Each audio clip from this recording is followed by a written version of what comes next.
Welcome to Sports Talk with Steve Jones, the daily talk show with the voice of Penn State football and men's basketball. You never know what special guest may stop on by any given day. Now here's the man of the hour, Mr. Steve Jones. Let's talk soccer.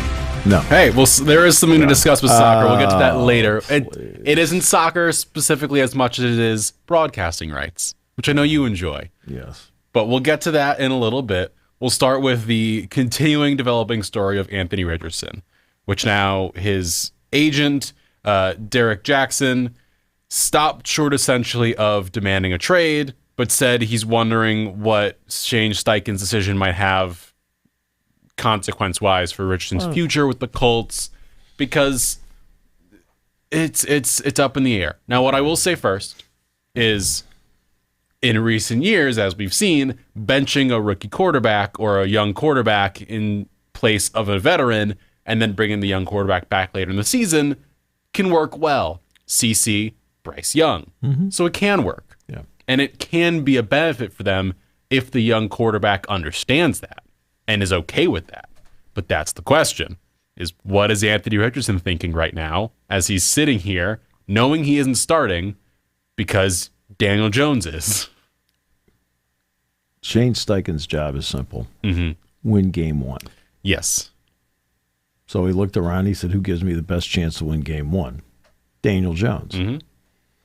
That's his job. I mean, yeah. Sometimes you have to you read through all this stuff and just brass tacks it. Mm-hmm. It's like, I swear that people who cover this stuff don't understand the games. No. Okay? They don't understand. His job is to win game one. When he's done with game one, what's his next job? Win game two. Yes. Okay? So who gives him, in his opinion, in his evaluation, the best chance to do it? He believes it's Daniel Jones. Mm-hmm. It really is that simple. Yeah. Oh, I can't believe. Can't believe what? Okay? Anthony Richardson is exactly who he was at Florida. Yeah.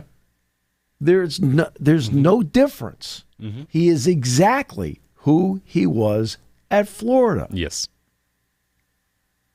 And the inconsistent, but a great athlete, can tantalize you because of the athleticism, but he's not consistent enough. He doesn't stay out there enough because of the injuries. Okay?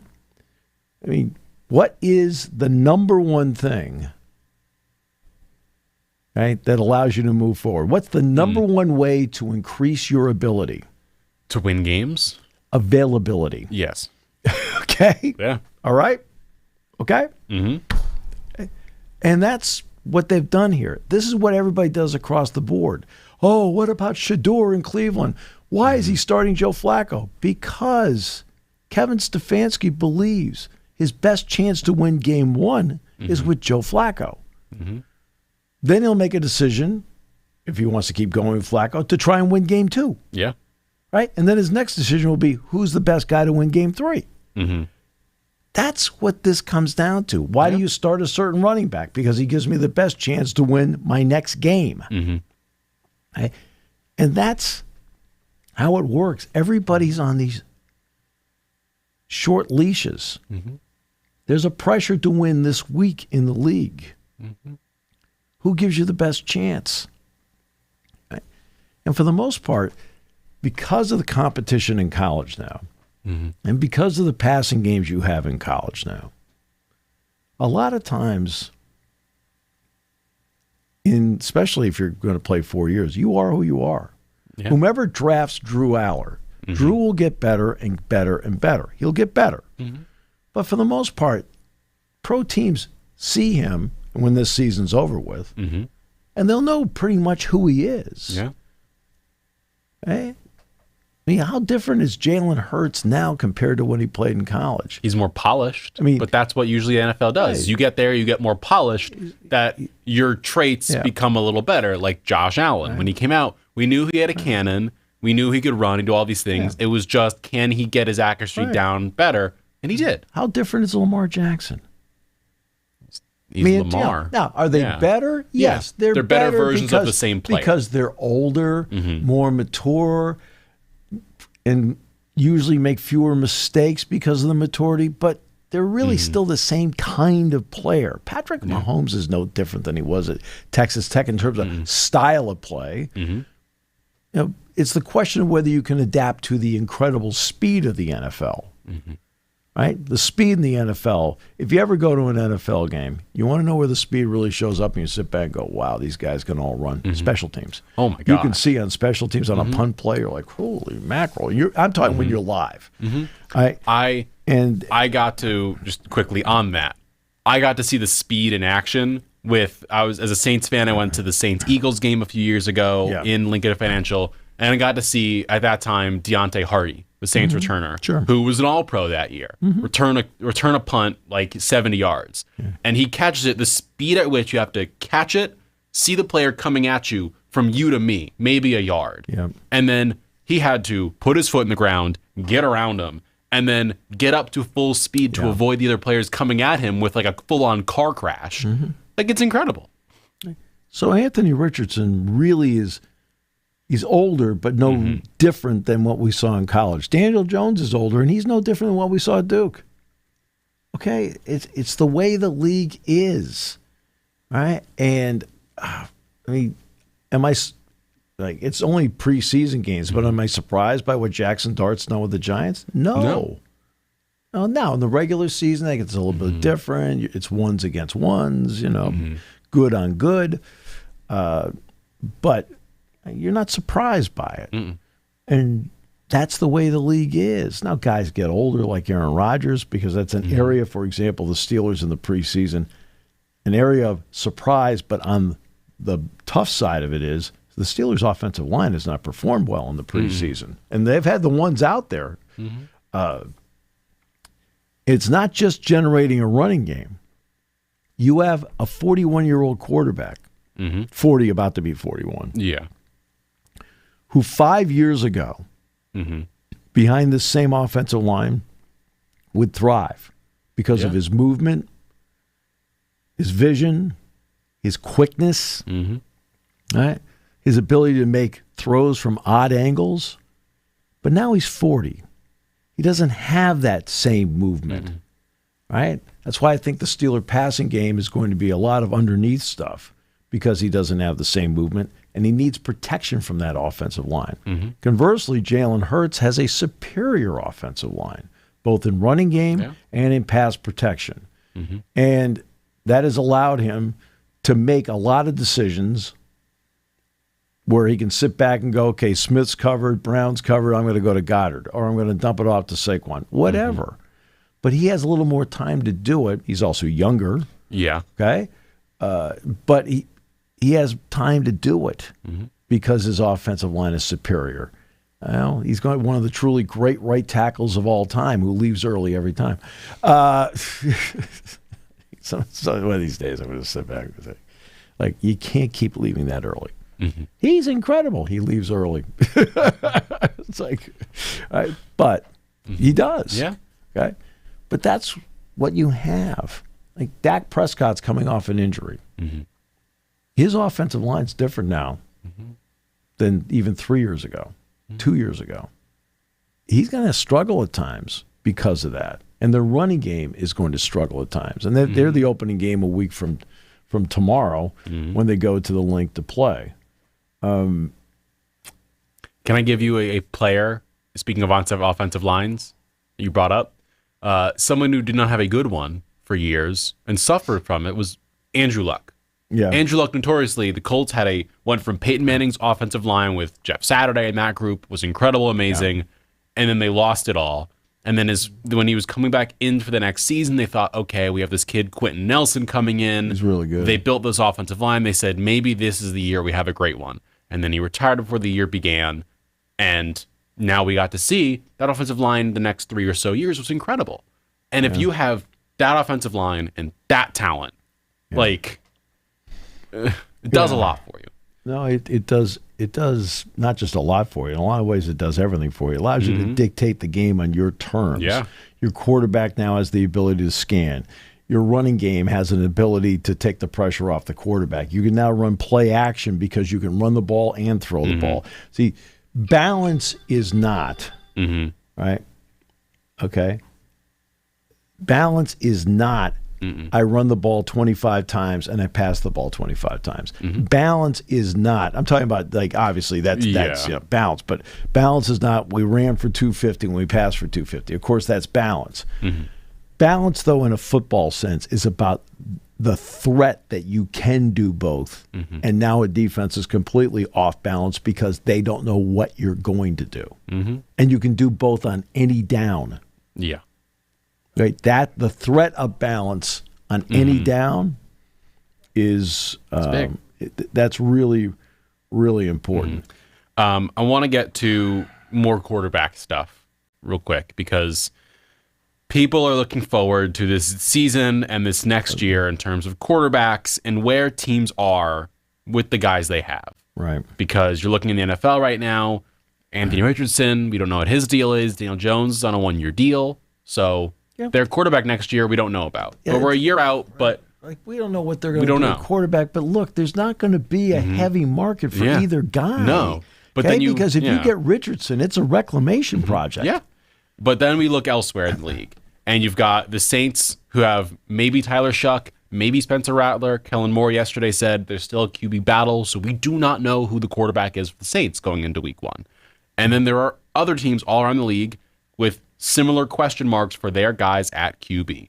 So look, I'm a firm believer that there may be 15 to 17 guys in the league that actually are NFL level starting quarterbacks. So I want to go to you, Steve Jones. But that means 15 of them aren't. Yes. So for this season, and the caveat is for next season. So for these next 2 years, I'm going to go through all the quarterbacks, and I want you to let me know if you're like, yeah, he's a guy you should be holding on to, and he's a keeper. Or it's a guy you're middle of the road, maybe. Or it's a guy you're like, within the next 2 years, either he may not be on the team, or you don't think he is a guy you can put your franchise, you can trust her into. Boy, I wish Danny O'Brien was sitting next to me right now. I know. What do you think, Danny? I know. It's a fun one. Or James. They're both like exponentially smarter than I am. We're getting fun, but we're going into this. So we're going. I'm going down based on the list I got here. So we'll go number 1. I feel good about this one. Josh Allen. Obviously, he's a thumbs up. Yeah. Lamar Jackson. Yep. Thumbs up. Jaden Daniels. Yep. Thumbs up. Jalen Hurts. Yeah. 4. Joe Burrow. Absolutely. 5 in a row. Patrick Mahomes. One of the best. 6. Baker Mayfield. Look, he's a starter. He's not one of the top level quarterbacks, but he can play and he can function for you. How about that? He's middle. Okay. Bo Nix. Middle with a chance to be very good. Okay. Now we get to the interesting one. The first one of real intrigue because he has an option in 2028. He is 28 years old right now. Kyler Murray. Middle. Look, he does a great job of moving. He does have a really good arm. Yeah. But he also makes so many throws that you just wouldn't advise him to make. And he's middle. Brock Purdy. Middle. I mean, I know he brought him to the NFC Championship game. Look, I think he is a good quarterback. But if I were to put him on the Colts, would he be a good quarterback? That's the question.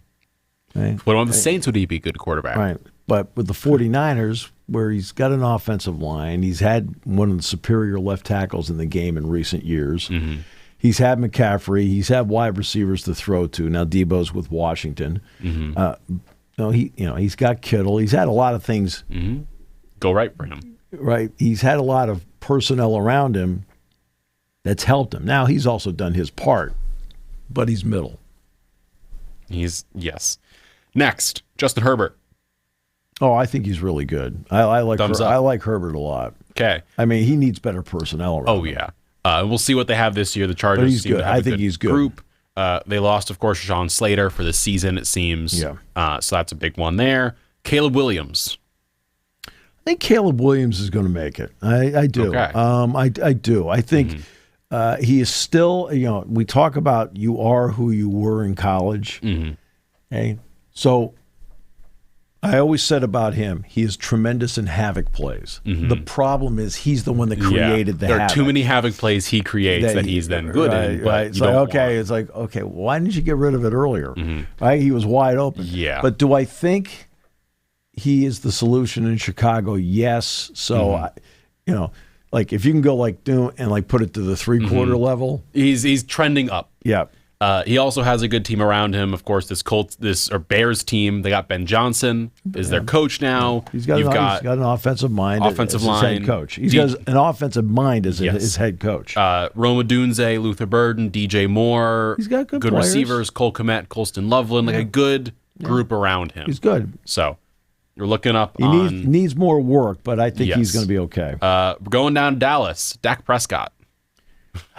Okay. Obviously, people would think he's one of the best quarterbacks in the league. I've heard that over and over again. He's not. He's in that 3/4 area. He gets hurt too often because he takes too many shots. I mean, that's not his fault. That's an offensive line problem. When he's on, he's on. When he's off, he's off. I mean, he's one of those hot and cold guys, so he's in that 3/4 area. Okay. Justin Fields. No, he's Down. I just don't think Justin Fields is going to make it in the league. Okay. I just don't. Next up, Drake May. I think May is probably in that middle area. I think I want to see more of him because he has done some good things. Yeah. But, he also hasn't had a very good team around him. I mean, this is, I feel like it's the 1960s with the Patriots with Babe Pirelli trying to get it done. Jordan Love.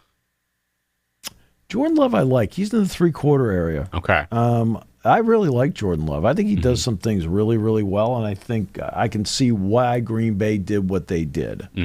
I didn't like him at Utah State. I didn't. Right? And I was like, okay, they drafted him. We'll see. But to his credit, he has been a much better pro than I thought he was going to be. I got him at 3/4. Staying in the NFC North, Jared Goff. I give Goff credit. I mean, when he was at Cal, I didn't like him. I was like, he's the first overall pick in the draft. He's seen with the Rams. I mean, he was just a kid at that point. But now you watch him with Detroit, and it's almost like he's just more relaxed. He's unleashed. I mean, he's a 3/4 guy with a chance to be with a total thumbs up. J.J. McCarthy. We have no idea. Unknown. He's middle. He's a question mark. He's middle. He's unknown. And we'll give him a designation of question mark because we don't know what his deal is. Nobody knows. Tua Tagovailoa. Middle. He is Miami's best option to win, but he's middle. Is he healthy? Is the question. It's always the deal with him. I mean, even at Alabama, because one of Tua's issues is that I think there was always some assumption early in his Alabama career that he was a mover. I'm like, well, what do you mean he's a mover? I mean, Jalen Hurts was the mover. Yeah. Right?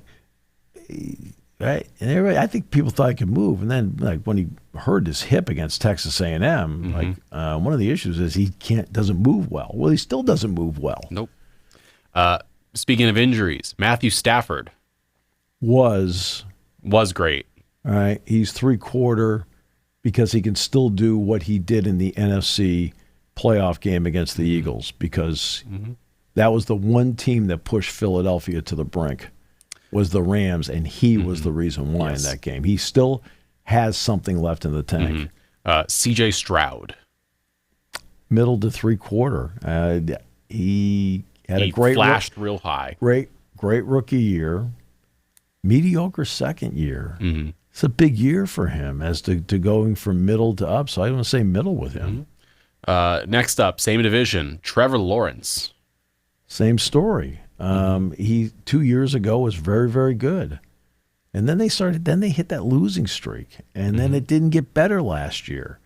He's middle, and at this point in his career, he should be a total thumbs up, but he's middle. Now going to the more of the youth group, Cam Ward, Tennessee.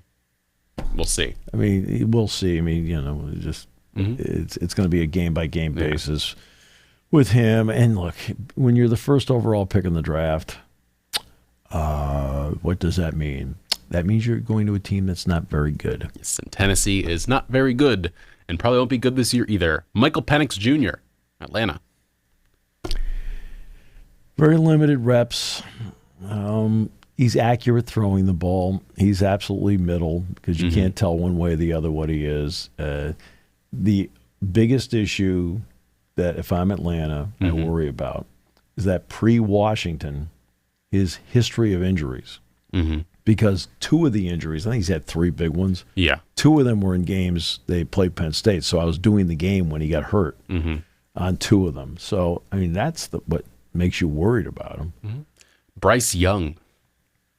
Would have been trending down 2 years ago, and then exactly what you said, they benched him, he came back. And he's trending up, but he's even. Geno Smith with the Raiders. I would have said thumbs down 5 years ago. I give him credit for resurrecting his career and being even. Being even. I mean, he's resurrected. I got to give him credit. I mean, he's... Speaking of Jets quarterbacks, resurrect their careers. Sam Darnold. He's middle. Despite having a terrific season with Minnesota last year, he's going to have to prove it again with Seattle. He's now the bona fide starter. There's no questions there because, of course, J.J. McCarthy was there. He was probably the starter, and then... But he's middle. I mean, he hasn't done enough to warrant being higher than that. Again, scorned... That's 1 year. Yeah, 1 year. Again, scorned MetLife Stadium quarterbacks, Daniel Jones. No, he's no better than middle. I mean, the middle trending down. I'd put down on Jones. Trending down. Anthony Richardson trending down. We've got Joe Flacco in Cleveland. That's the down. Hanging on for dear there. life. He's down. He's here. Aaron Rodgers in Pittsburgh. Trending down. And then we've got the 2 funky teams who have 4 total quarterbacks between the 2 of them. We've got the Giants we'll start with Russ for the Giants. Down, and then Jackson Dart for the Giants. Up. Tyler Shuck for the Saints. Right now, down. As a Saints fan, I have no idea. Needs work. Rattler down. Same with Rattler. And then the Anthony Richardson we've discussed. And then whatever's going on with the Cleveland guys, whatever's going on with Kirk Cousins, there's just questions. The guy who I'm guessed highest on out of every single human being that is on this list somewhere in the top 50 is the backup for Dak Prescott, Joe Milton.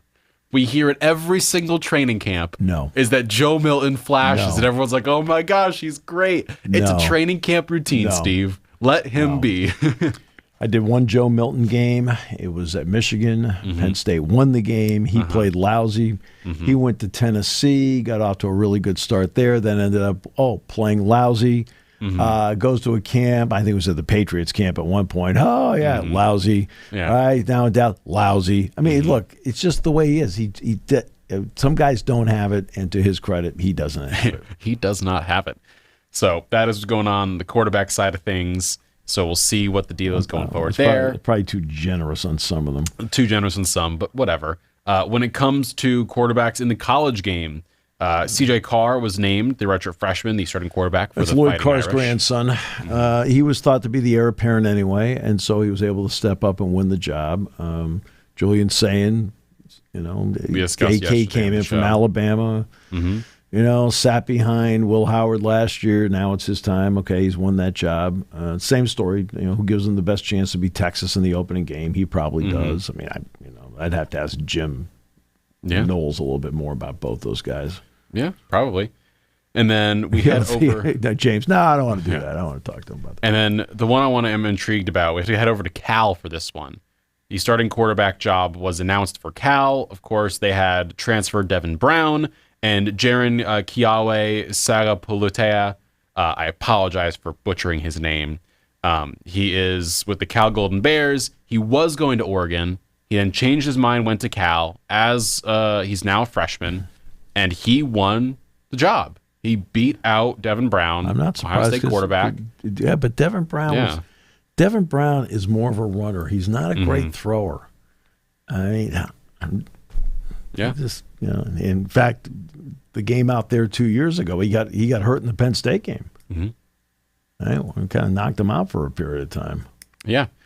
And now that we are sitting here, we are 10 days away from Penn State football. Yep. We're starting to get into the Penn State stuff. starting to get into the discussion of this Penn State team. Yeah, so the College Football Playoff Selection Committee is going to announce the first of its rankings on November 4th. They're going to use enhanced metrics to help evaluate schedule strength and how teams perform against their schedule. And I guess this is interesting for Penn State because that, of course, is just a few days after they take on Ohio State. Right. So that is going to matter and factor in quite a bit, I would presume. Right. So the committee will convene in person on Mondays and Tuesdays, revealing their rankings. The second ranking will be November 11th, the third November 18th, the fourth November 25th, and the fifth will be on December 2nd. The final college football playoff rankings will be released on December 7th.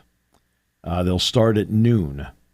And then, of course, they'll do a brilliant job of dragging it out till 8 o'clock at night. Yes. There is a new member orientation session from September to October. All 13 members will convene to review the first 8 weeks of the season, familiarize themselves with the computer situation. Okay.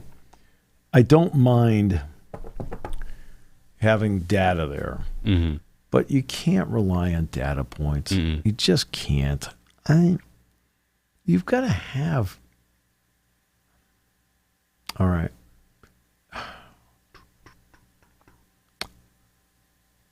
When coaches make evaluations, yeah, they do have stats. So I'm trying to pick a kicker. So let's just say I'm picking a kicker. Okay, how'd they punt the ball? What was their hang time? What was the distance? So on and so forth. All right, place kicker. What they do on this length field goal? Because they're charting everything the entire time. Okay, that's great. The bottom line is, you still have to make a selection with your eyes. Your eyes have to tell you, right? And I know people, the eye test. Well, the eye test is having a feel for the game. That you look at a team and go, the team's pretty darn good, right? We got a lot of things I like. I can see the speed. I can see the accuracy, how they play, right? And if you're in the SEC and the Big Ten, you're automatically going to have a strong schedule. Yeah. I mean, there are 3 Big Ten teams currently ranked in the top 10. Penn State plays the other 2. Okay, right? Penn State plays the other 2. They'll have their opportunities. Right? And what makes the Big Ten and the SEC a bit different than the ACC and the Big 12 is that the middle of each conference is very, very good. Now, you're going to have some bottom, like Purdue, for example. Penn State doesn't play Purdue this year.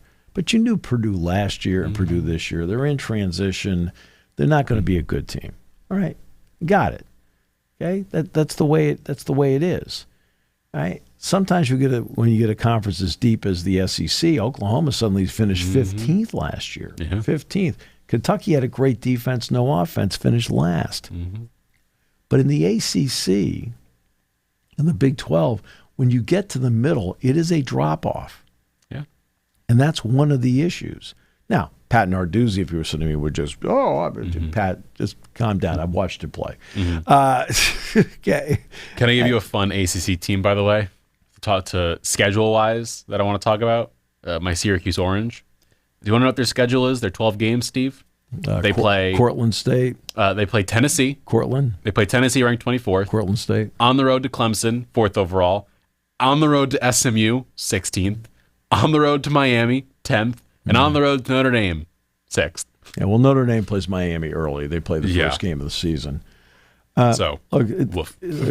Well, but I think let's start with this. Their game at Tennessee, okay, the game against Tennessee, they've got a real shot in. Because if I'm going to take a shot at Tennessee, it's now. Because Tennessee has Joey Aguilar starting. Okay, they don't have the same running game they had last year because there's no Dylan Sampson. Right? And the running game is what got them into the playoff last year. So they don't have that part. And we don't know how Aguilar can compensate for that. So we don't know that. So there's a few unknowns about Tennessee right now. And for Syracuse, the timing of the game actually is pretty good. It's a noon game in Mercedes-Benz Stadium in Georgia, so we'll see what goes on there. I do want to discuss the Big Ten because we do this for every sport for Penn State when we get to the season for it.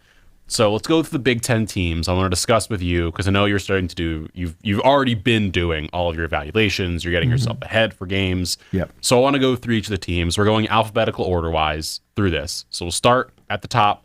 Illinois Fighting Illini this season. They go in ranked 12th. Give me your thoughts on... They're very good. I mean, having Luke Altmaier back at quarterback. Altmaier, who threw 5 interceptions against Penn State when they went out there a couple of seasons ago. Then when they came in for the whiteout game last year, had not thrown a single interception, but then had but Penn State's been his problem, right? Everybody else, he's performed well, and he gives them a chance in every game. Defensively, they're very good. And Brett Bielema has built a team at Illinois that is trending more toward how Wisconsin was. Good offensive line, plays good defense, secondary's very good, and he's got a quarterback now in Altmaier who can move, who can make plays, thrives on accuracy. If you're a Penn State fan, like, wait a minute, accuracy, but look at the other games. You can see Altmaier does that, and they will be in every game they play. If this were the old Eastern Division, Western Division deal, they'd be the team that would challenge Oregon in the West. For Illinois, their schedule, they have Western Illinois, Duke, and Western Michigan as their 3 non-Big Ten games. They then get, they're on the road to Indiana, at home against USC, on the road to Purdue, at home to Ohio State on October 11th. That's their really big game. At Washington, home to Rutgers, Maryland, on the road to Wisconsin, home to Northwestern. If we were doing a 16-team playoff with 4 automatic qualifiers and using Tony Petitti's idea of 3 versus 6, 4 versus 5, they would be in one of those games. Okay, that's how good I think they can. That's how good I think they can be. Speaking of ranked teams in the Big Ten, the Indiana Hoosiers last season played incredibly, nearly made their way in. Or they did make their way into the playoffs. The Indiana Hoosiers. They lost, of course, to Notre Dame. So Indiana. D'Angelo Pons is one of the top corners in the league without question. It was an easy vote for me to put him down in the preseason grouping. They've had to change quarterbacks. Guy comes in from Cal. His brother's with him too. The question is, how well will they run the football this year? And also, people now have lots and lots of video of how they play and how they go about it on both sides of the ball. I think they will be a tough out for anybody, but the record will not be the same as last year. Their schedule, they have Old Dominion, Kennesaw State, and Indiana State as their first 3. But again, that's these schedules were put together ahead of time. For example, this year's Penn State schedule. It's a while ago. No. I mean, Pat Kraft wasn't here, right? They have a 2-gamer coming up with Temple.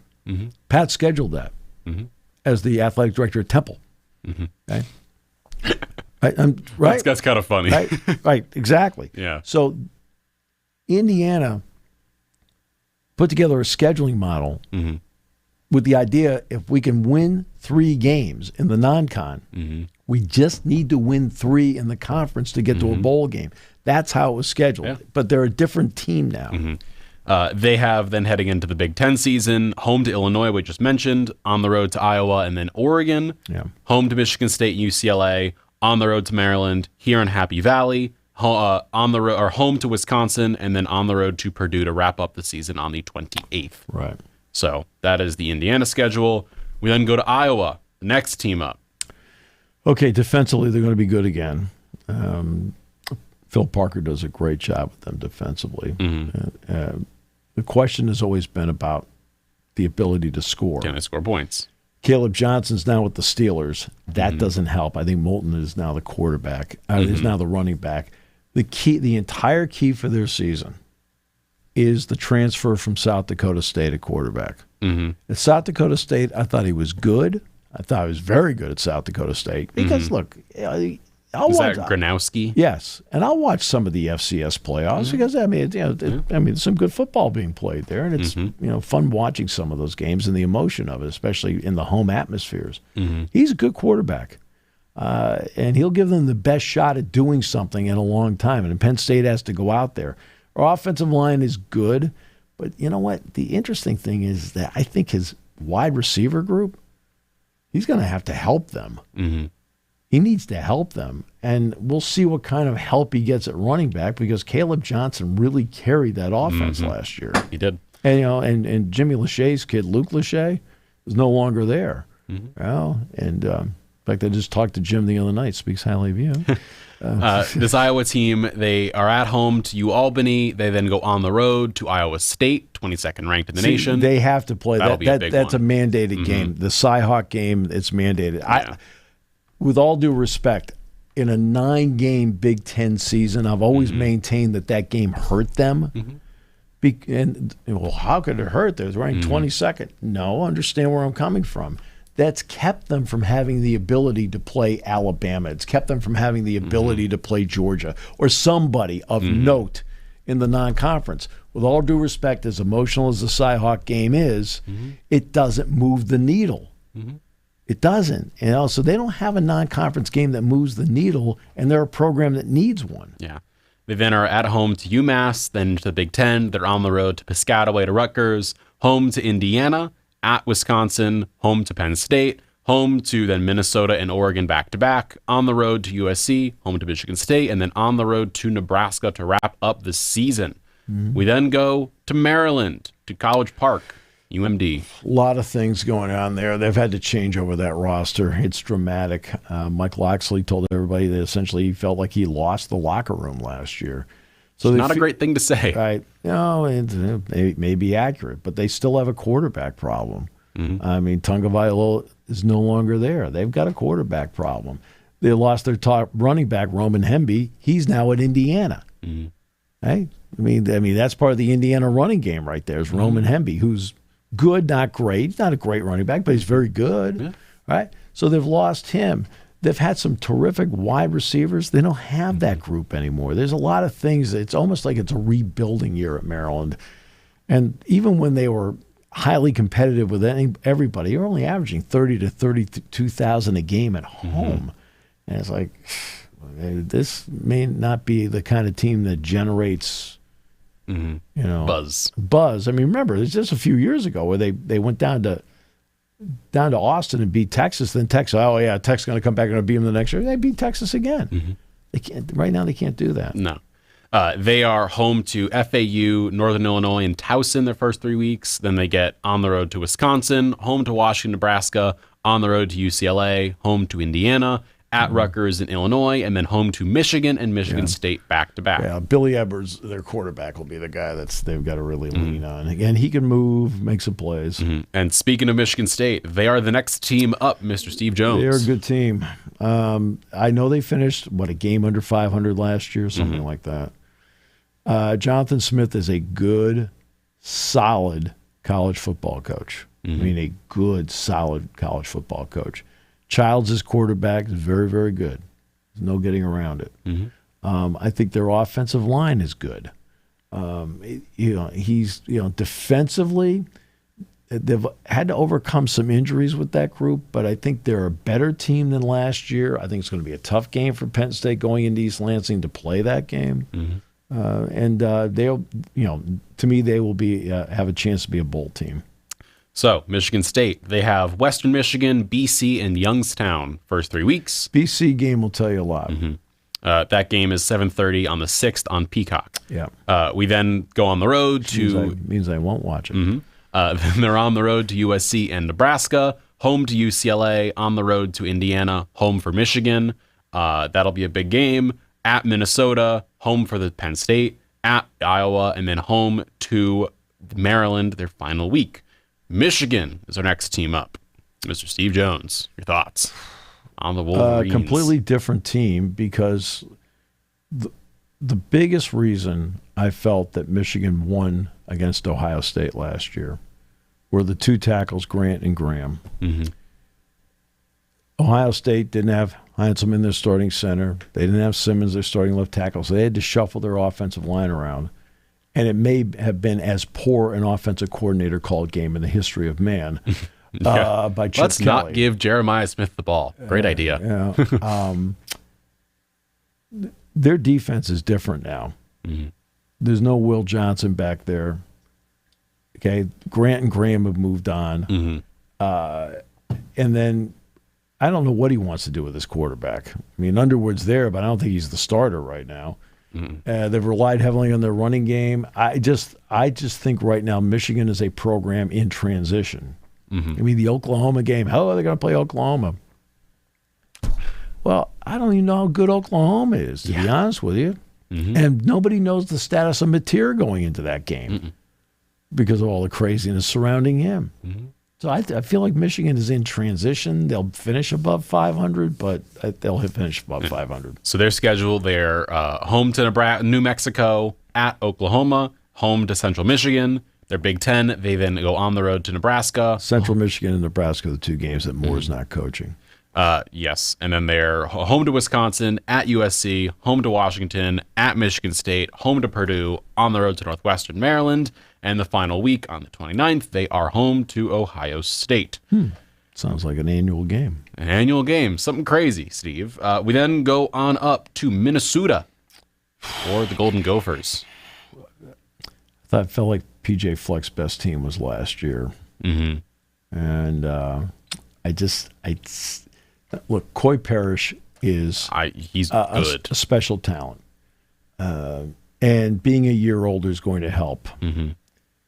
Because he did a great job in returns. He had, 5-6 interceptions last year. And you're like, boy, this guy's really freshman. good. Okay. But they're marching down the field, Penn State, after the fake punt with Reynolds. They're getting first down. They're ending the game in their own terms. So there's that fourth down play where Drew rolls right. The play was supposed to go to Singleton. To Minnesota's credit, they had it covered. So he turns, boom, throws back to Warren. Warren goes down. That was a fifth-year player against guess who? A first-year player. First-year player. And he just twisted him around where it's like that's not going to happen to Parrish often. I think their offensive line, losing the big left tackle hurts. They'll be able to run the ball, but it's going to be a fight for them to be a 500 team this year. They get Buffalo, Northwestern State, first two games, on the road to Cal, week 3. They then get Rutgers at home, Ohio State on the road, Purdue, Nebraska at home, Iowa on the road, Michigan State at home, Oregon, Northwestern on the road, and home to Wisconsin to wrap the season up. Then head to Nebraska, the Cornhuskers. They should be better. Dylan Raiola at quarterback is obviously the guy that they're relying on, and being a second-year starter is going to really help. I thought, like, for example, their defense last year in certain spots really let them down. One of them was the Iowa game. They had an early season game last year, which I thought they were going to win, and then their defense let them down. They've got to stay away from the big mistake. I think the running game is good, but everything surrounds. It's about Raiola. Whatever kind of season he has. That's what's going to happen. I mean, they'll get to a bowl game for the second straight year. I mean, they will, and that's the senior day game for Penn State. They are home for a full 5 straight games: Cincinnati, Akron, Houston Christian, then Michigan and Michigan State, then on the road to Maryland and Minnesota. Hugh Christian. Yeah. Houston Christian. Yeah, I know. I'm like, Hugh. I was like, wait a second. Did I say that wrong? No, I'm like, you got to be kidding me.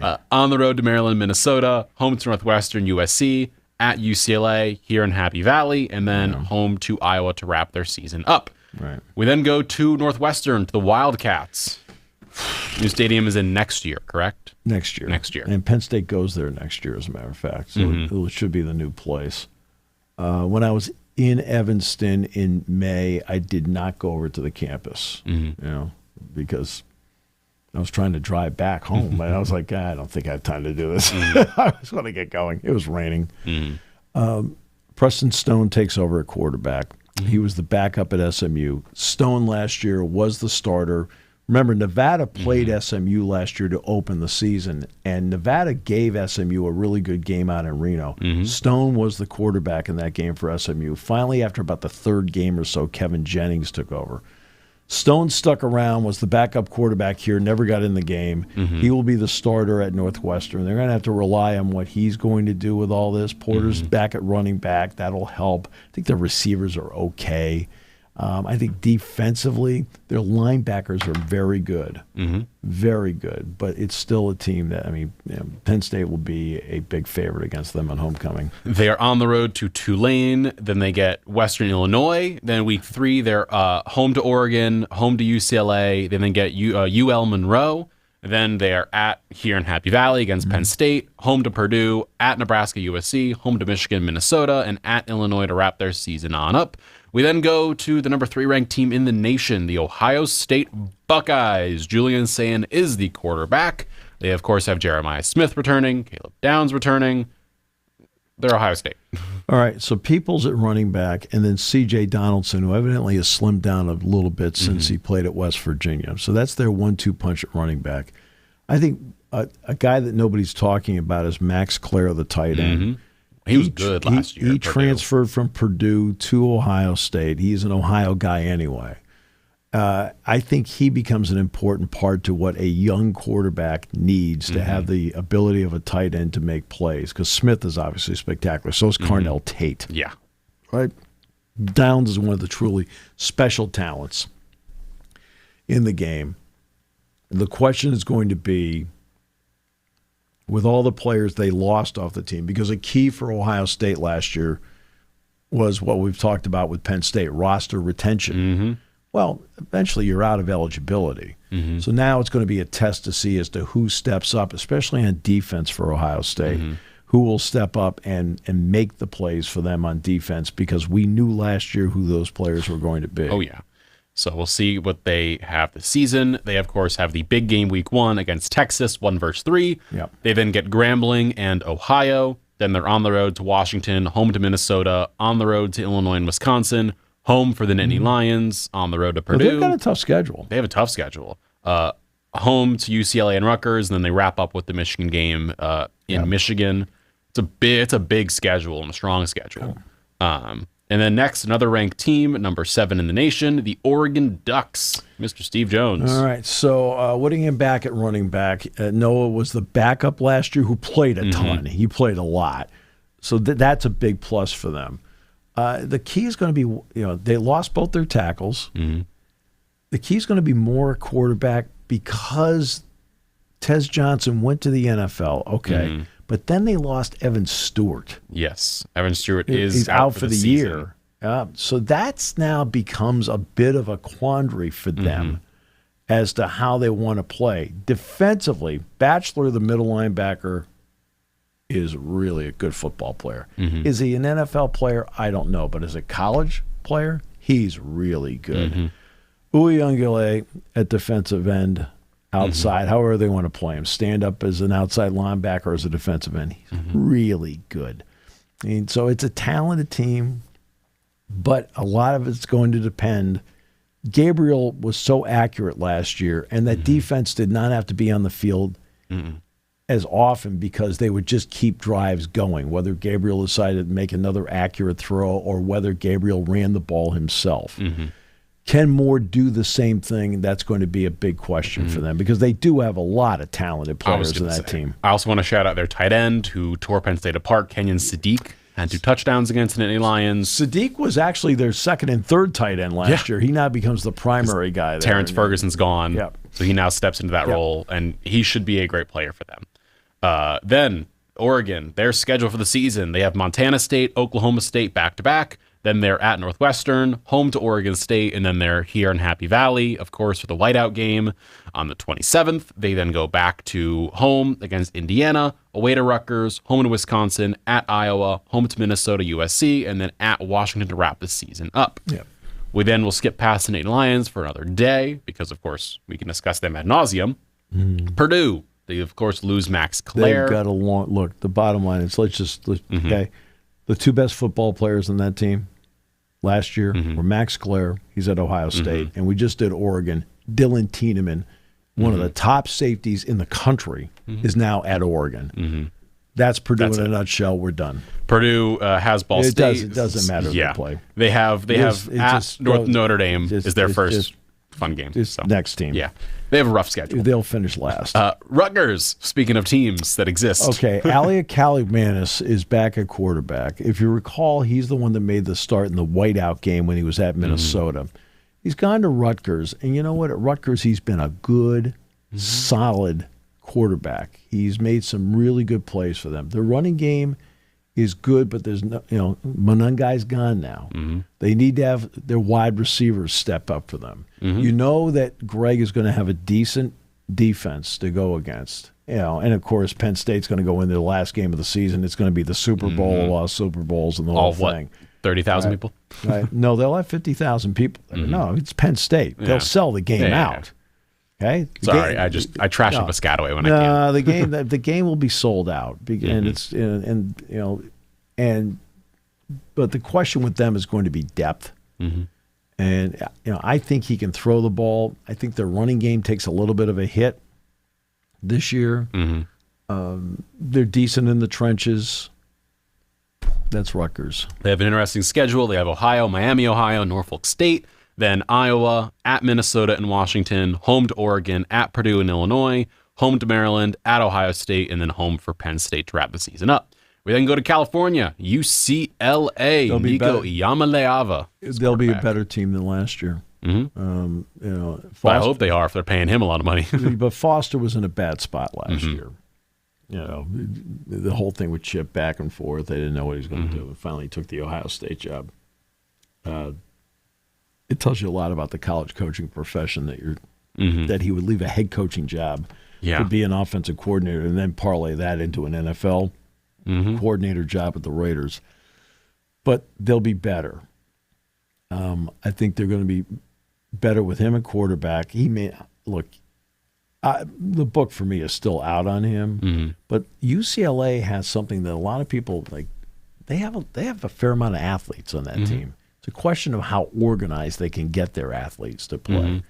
But you saw how tough they played here last year. I mean, they played last year in the game with their backup quarterback, and they played well. I mean, they obviously they didn't in the last quarter and a half. They didn't play to win.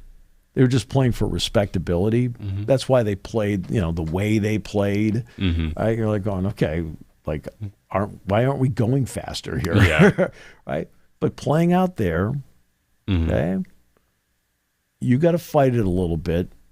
You go out there. I mean, my guess is, I'm only guessing, but I'm pretty sure we're going out on Thursday again, doing the same plan as last year. You still have to overcome that. Right? And I don't know what time the game's going to be, but you'll be playing in the Rose Bowl. For them, this is why they joined the Big Ten, because they weren't getting attendance in the Rose Bowl when they were playing in the Pac-12. They weren't, right? But now, I mean, this is the first of the biggies to come in there. Oregon played there last year, but this is the first of the biggies coming west. In other words, they've still got to play Ohio State out there. They still have to play Michigan out there, but Penn State's the first one to go out there, and I think you're going to have, I would guess, between 50 and 70,000 people for that game. Right? I mean, which for them is a great day. To get 50 to 70,000 people out there. For UCLA, they have Utah, UNLV, New Mexico, and then their big games, they've got Penn State at home, at Indiana, at Ohio State. They wrap up at USC. Watch the Utah game. That's going to be a tip-off as to what kind of team he has this year. We then go to the other California team, USC. Okay, it's a whole new cast there. Kyron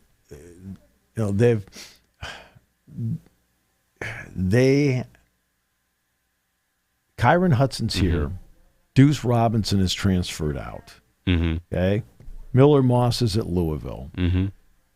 So this is a fresh start for Lincoln Riley. The question's going to be, can they stop people? And that's been the question of every Lincoln Riley team. Can they play defense? Whether it was at Oklahoma or USC, can they stop somebody?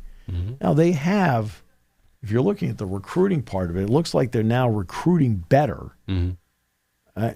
Which down the road will make a big difference, but it's not going to make a big difference now. They're going to be, they're going to be just above 500 when it's all said and done. Their big games, they are at Illinois, home to Michigan, at Notre Dame, and then they are at Oregon and wrap up home to UCLA. Yeah. Going to the and fourth. That Notre Dame game, because it's at Notre Dame, is in October. It's not at the end of the year. Yes. The fourth of the West Coast teams, Washington. Should be a better team because Williams, that young quarterback who made his really was coming out party. He was incredible. His coming out party was here. Down the stretch, he played really well. I think their running game is good. Coleman. Because Jonah Coleman to me is one. That's one of the big reasons why Penn State won that game last year is they shut him down. Well, hardly anybody shut him down. That tells you about how good the Penn State defense was last year. They shut this guy down. But Williams is going to be the key to everything they do. They brought in some transfers. We'll see how Amari Evans does with him out there as one of the transfer wide receivers. He'll give them a deep threat. He'll stretch the field for them. Defensively, look, I think Jedd Fisch has a good team. I think they have a good team. And I think when Penn State goes out there next year, it's going to be a very interesting game. But they're not playing them this year. No. They have Colorado State, UC Davis, and Washington State this year. They need to be better in their kicking game. Okay? Their kicking game hurt them last year. They are home to Ohio State, at Michigan, home to Illinois, and then wrap the season up home to Oregon. The final team to wrap up the show, the Wisconsin Badgers, Steve Jones. All right. Wisconsin is interesting because they are Barry Alvarez had a way of doing things. This is how he constructed a team. Brett Bielema pretty much kept the same plan. Now, after Gary Anderson was there, they went to Paul Chryst. Paul Chryst had the same plan as big on the offensive line, bruise you. Okay, the greatest beneficiary, right, of Wisconsin was the team you played next because you were so beat up when you were done. They're not that program anymore. Luke Fickell's come in. He has to put his own stamp on what's going on. But they're not the bruising, pounding football team anymore. They're still in transition as to being a team that can throw the football. They certainly have some guys on defense that can play and can run, but again, they're not the physical, beat-you-up football team. Even when you won the game, they beat you up. And the next week, you're going to the next week like this. It's not the way Wisconsin is anymore. And that's what's so interesting about them. They are definitely a program in deep transition, and the transfer portal, like it has for many of the programs we talked about, is really critical for them. When you look at the Ohio States, the Oregons, maybe less so Oregon, and Ohio State, roster retention has been so important for them because of Ohio State really is for all the, they got Caleb Downs. Look, okay, it's not like Penn State didn't get 3 wide receivers, but you're selective in the transfer portal. It's the developmental programs, I think, are the ones that have that rock-solid stability year in and year out. When I was doing my work for the semifinals, because of everything I was doing at the time, I was trying to do basketball and football. Look, it's not difficult, but you do have to work a little bit ahead so that when the situation arises, in other words, I went into the Fiesta Bowl. I already had both Georgia and Notre Dame prepared. Didn't know who they were going to play, but I made sure I had them both prepared so that when it came time to do that, I had it done because I had a Northwestern basketball game first, right? And then I had to do the Palestra game. Well, I had both Ohio State and Texas prepared in case Penn State won the game in the Orange Bowl, which meant, of course, I had Notre Dame prepared. Those 4 teams had something really in common. All 4 of them had heavy roster retention and selective guys playing as transfers. Right? Yeah. Now, the interesting part was the quarterback part. The other 3 had transfer quarterbacks. Quinn Ewers technically is a transfer. Riley Leonard was a transfer. And Will Howard's a transfer. Right? But the other spots in the team were not like that. And that's, the transfer thing where you're just trying to get and recycle, right, is not easy to do. And not only that, but it also in your locker room, you're sitting there like, I'm the starter, but how come they brought this guy in? Something to note. We'll discuss Penn State and the rest of the Big Ten a little more in depth as we go forward with 10 days to spare. Thank you for listening to Sports Talk with Steve Jones, a 7 Mountain Media production. Come back at 11 every weekday for analysis of the latest happening in the sports landscape. From college football to European soccer, Steve and Kyle cover it all.